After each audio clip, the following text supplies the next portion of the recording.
Absolument, ce jour est dédié à la trisomie 21, une couche de la population qui est très souvent laissée pour compte. Et donc le centre accueillant des autistes, des trisomiques, des IMC, c'est-à-dire les infirmités motrices cérébrales, nous avons jugé opportun de célébrer cette journée pour leur rendre un vibrant hommage, pour leur dire que que nous ne les oublions pas, qu'ils font partie de la société, d'où la célébration effective de cette journée à l'occasion de la trisomie 21. Absolument, on a voulu faire un signal fort en marquant cette journée avec cette organisation qui a été faite en proposant des activités manuelles, des activités dans les différents secteurs d'activité qui existent dans le centre, parce que comme vous le savez, on a 11 classes où on reçoit des jeunes âgés de 5 à 15 ans où sont travaillées l'autonomisation, la socialisation, la rééducation et la stabilité.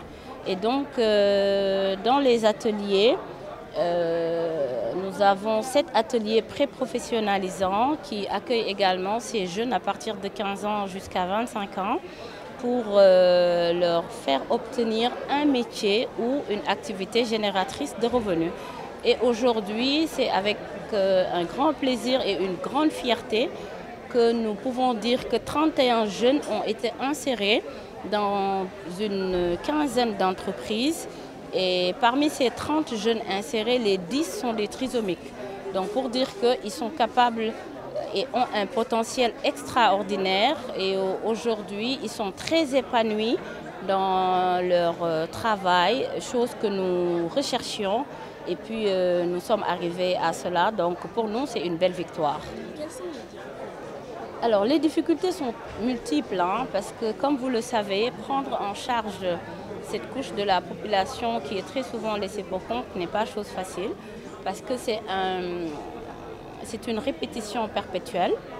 Ce sont des techniques qu'il faut toujours chercher, parce que comme on dit, ce ne sont pas les enfants qui doivent s'adapter à nous, c'est à nous, éducateurs, de nous adapter à leur handicap pour leur donner ce dont ils ont besoin, que ce soit dans la vie sociale comme dans la vie professionnelle. Donc les éducateurs ne cessent de revoir les méthodes qui sont utilisées pour leur insertion, mais également, comme je l'ai dit, surtout pour leur acceptation dans la société.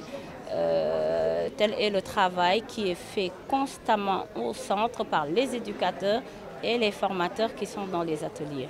Alors, à ce jour, on accueille 172 enfants et jeunes adultes qui vivent, comme je l'ai dit, qui souffrent de handicap intellectuel.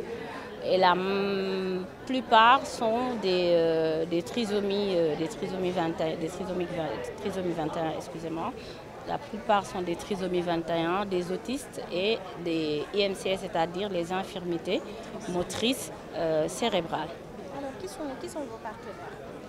Alors, pour les partenaires, on cherche, on continue encore à chercher parce que, comme vous le savez, autour d'un enfant déficient intellectuel gravitent des professionnels. Et ces professionnels-là, cela a un coût. Parce qu'il y a les éducateurs spécialisés, il y a les formateurs, il y a les psychomotriciens, les psychologues. Donc tout ça, ça a un coût. Et donc on a besoin de partenaires qui viennent pour renforcer nos efforts par rapport à la prise en charge de ces jeunes et de ces enfants dont nous avons la lourde responsabilité. Absolument, le handicap n'empêche pas de vivre, mais les préjugés, oui. Ça veut dire qu'au-delà d'être handicapés, ils ont quand même le droit de vivre et ils ont droit à tout ce qu'ont droit les autres personnes. Raison pour laquelle nous avons dit que le handicap n'empêche pas de vivre, les préjugés, oui. Parce qu'aujourd'hui, si vous voyez le cadre dans lequel ils évoluent, cela prouve nettement que nous, on n'a pas on ne les a pas mis de côté.